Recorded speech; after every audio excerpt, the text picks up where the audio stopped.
What's up, guys? This is Nick from Arch City Poker, and in today's video, I'm going to be continuing the poker hand review series with today's hand and topic covering barreling and 3-bet pots. So I'm going to replay the hand for you guys in the ACR hand replayer, and then I'm going to get into the analysis. The analysis is part of the review. Sorry, guys, it's a little later at night. I'm going to get into the review and analysis using PioSolver. So without further ado, my opponent raises to 3x in the cutoff. This is a no-limit 6-max game, a no-limit 50 game, I should say, or 25-cent, 50-cent.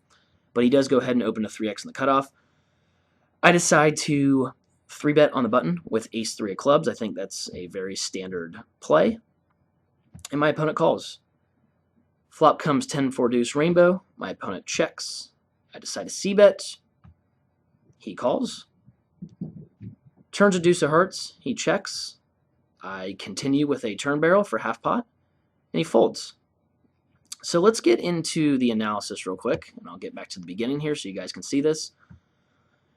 I think it's a pretty interesting hand because you guys can see how a board texture like this, it seems really dry. You can see basically what frequencies you're supposed to be barreling at, what turns are going to be good for our range, what turns are going to be good for his range, who's pushing the equity and range advantage on each street. So this is the range of hands that I have him opening and calling my 3-bet with. This is just what I see on average a lot of the times. This is not an exact science, but I think it's fine. As far as range advantage, you guys can see that if I go to,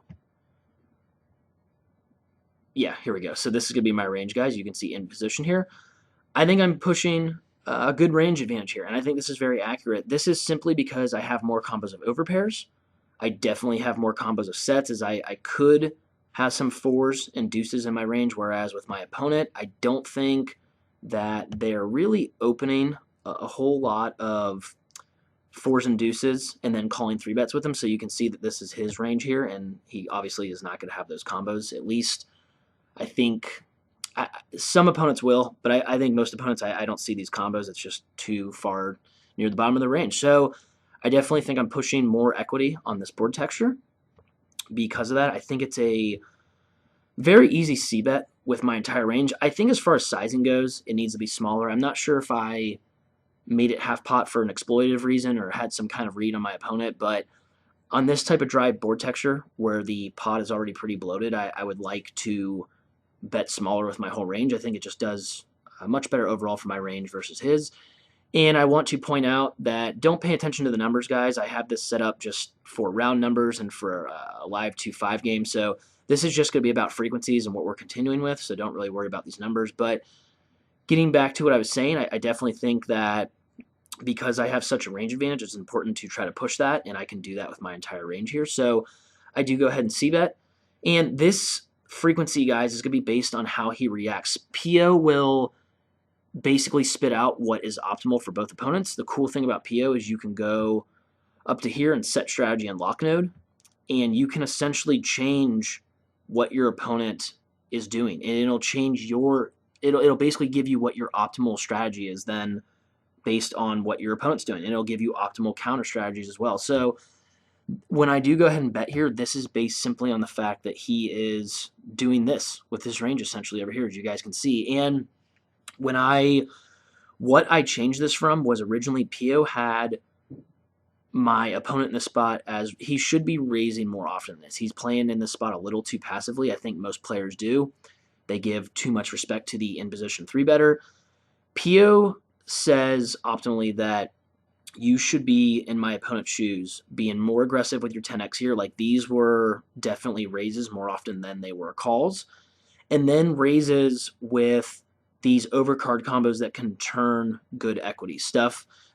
Something like ace, queen of spades, for example, it blocks a lot of my value hands, like ace 10, pocket aces, pocket queens, obviously. And then it also, if called, it can turn a lot of equity, where any spade, any jack, any king, any ace, any queen, those are obviously good cards. So I think that most opponents are just too passive in this spot, and that's why Pio has me betting at such a high frequency. So my opponent did go ahead and call, as you guys saw, and the 2 hearts did come out. And so now, because my opponent check calls in this flop texture with this type of range, essentially a very pair-heavy range, and because I still can have all my miss combos, you can see that he is now going to be pushing the range advantage. He's going to be pushing a lot more equity than me. Now, the issue with his total equity in the spot is he's not going to be able to realize this equity a lot of the time, simply because I still have more nuttish combos. I still have the combos that at the very top of my range are much stronger than the combos at the top of his range, and because I'm just going to be able to barrel him off of a lot of his pairs a lot of times. Like, these middling pairs are going to probably be folding at some percentage of the time on the turn here, and we'll see that in a minute. But generally, by the time that we get to the river, his best hands are usually just going to be 10x. And if if the turn and river come some Broadway cards that don't essentially give him 2 pair, which they won't most of the time, that's going to be really hard for him to, it's going to be tough to play against. And so even though he's pushing an equity advantage here, a range advantage, he's not going to be able to realize that a lot of the time. So that's why it's so important to play aggressive in position, guys, and really understand how players' ranges are constructed, because this is the kind of stuff that allows you to become very good and become a much more efficient player in 3-bet pots and be much more efficient in barreling. So I do want to show you guys real quick, if I go up to Range Explorer here, and you guys can see that a lot of his combos, the majority of them are going to be these underpairs, so stuff like pocket 9s to pocket 6s, and then he will have top pair a decent amount of the time, but he's going to be his range is going to be very underpair dominated. And if we go to my range real quick, yes, he is pushing the equity advantage, like I said, but I'm still going to have the overpairs, the trips, the full houses, obviously quads very, very rarely.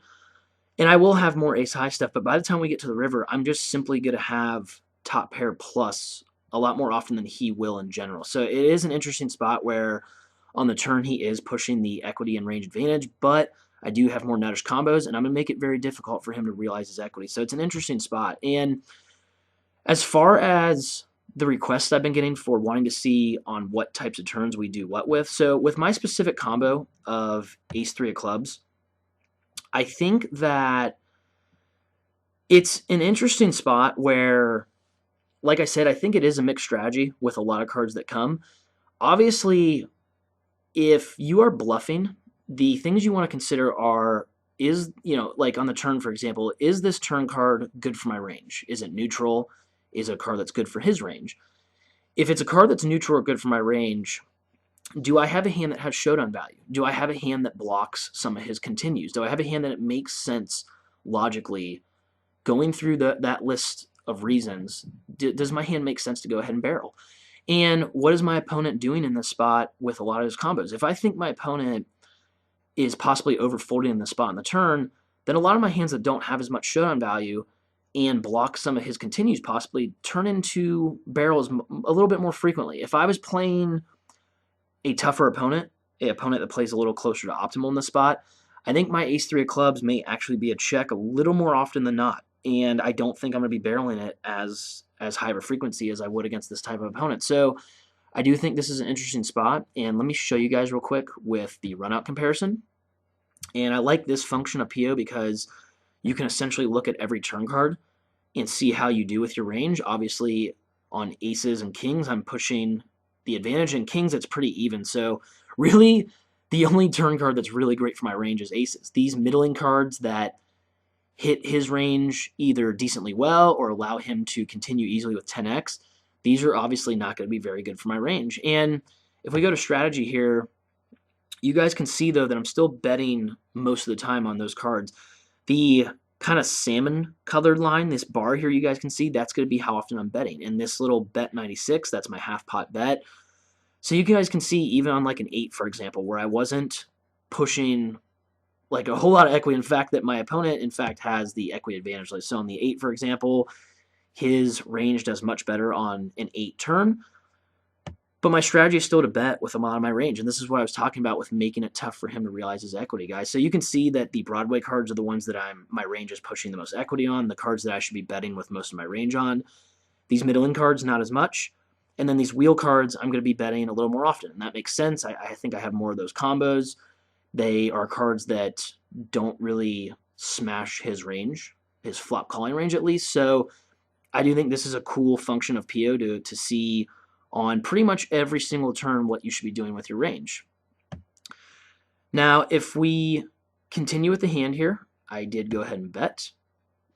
And you can see that this is what Pio thinks with his range, what he should be doing. And he is going to be folding these middling pairs at some frequency, continue with all his 10x. So I do think it's important to note that if you're considering barreling on the turn with the bottom of your range, which could be stuff like 8-7 suited, this, first of all, being at the very bottom of your range and not being able to river really any real equity, that makes this pretty much automatically a check back. I also think it's important to note that you do block some of his continuing range as far as, which that would normally be a good thing when you're barreling, but if I block his pocket 8s and pocket 7s, then that just makes him even more 10x heavy. As you guys can see that his range was very heavy with, if I go back here, yeah, his range was very heavy with 10x and then these pairs. So if you're barreling a hand like 8-7 suited and you block his pocket 8s and pocket 7s, it's just going to make it way more likely that he has hands that are near the top of his range at that point. So I think that's even something, it's a lot more advanced, but it is something to consider,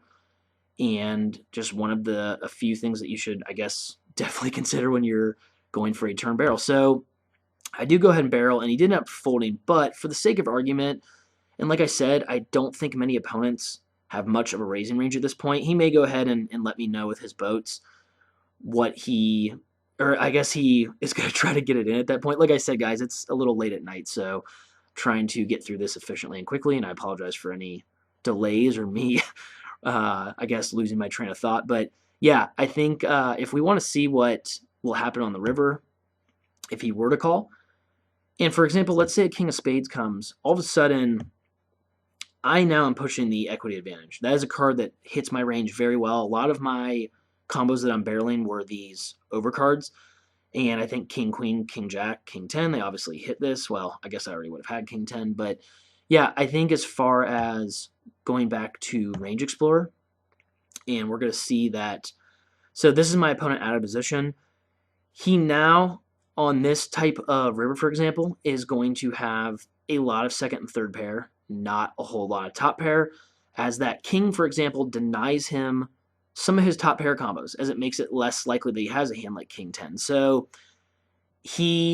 like I said, guys, this is where it's going to be hard for him to realize that turn equity advantage on this river. And if we go to my hand, for example, or my range, I should say, we'll open up Range Explorer again. And you guys can see that I have a lot of top pair plus in my range. And I still have some stuff that's not as good, but it's just going to be hard for him to realize his equity on a lot of the turns. So if we go back to the run-out comparison, you guys will see here now that I am now, in fact, pushing a good amount of equity on any Jack plus. Cards that I obviously are probably not wanting to fire the final river barrel on will be any 10x. That will be pretty awful always. With a lot of my range, I'm still going to be betting these middling cards, but I think, for example, with a hand like Ace-3 of clubs, I'm not sure if that falls into my river barreling range. I can check that for you guys to show you. But essentially these wheel cards and then the broadways, the cards where I'm pushing a pretty good range advantage, those are going to be the cards that you're going to be bluffing with that final river barrel a lot of the time. So I do think that's interesting to point out. If you guys want to specifically see a card that is not as good for my range, and let's see if I am barreling that Ace-3 of clubs combo. We'll say a 7 of diamonds. That's one of the cards that was in the middle, I guess. We'll go check, go to strategy. And so, yeah, you guys can see with Ace-3 of clubs, I'm definitely not supposed to be firing that final river barrel, according to Pio. Some combos of Ace-3 I am. I think what that has to do with is some of his continues and floats from the flop. So I think that it is a mixed strategy, but you guys can see that it clearly is pretty much more checking than not with this combo on this type of river. So yeah, I guess what to take away from this, especially on the river, guys, and well, not even so much on the river, but as far as barreling in a 3-bet pot, You want to understand how your opponent's range is constructed pre-flop, and then understand on each street what his range starts to look like. You can start to narrow it down. You start to figure out what types of cards are good for you to barrel with your range, if it makes sense to barrel with your hand, if you have showdown value, if you don't, and if you also, as a bonus, kind of block some of his continues. So I do think that's important. That stuff is very important to consider, and when you are going for multi-street bluffs in 3-bet pots. If you guys have any questions or comments, go ahead and let me know in the comment section. I again apologize. It's quite late at night, and I lost my train of thought a few times, but I do think this was a good video for you guys and an interesting hand and a spot that you guys may get yourselves involved in more often as you're starting to learn to play more aggressively in position and bloat more pots. And a lot of times you're going to be missing, more often than not, you're going to be missing a lot of flops, and you're going to have to know what your range looks like on the turn and river and decide if you have good barreling opportunities. So until next time, this is Nick from Arch City Poker. Take care, guys.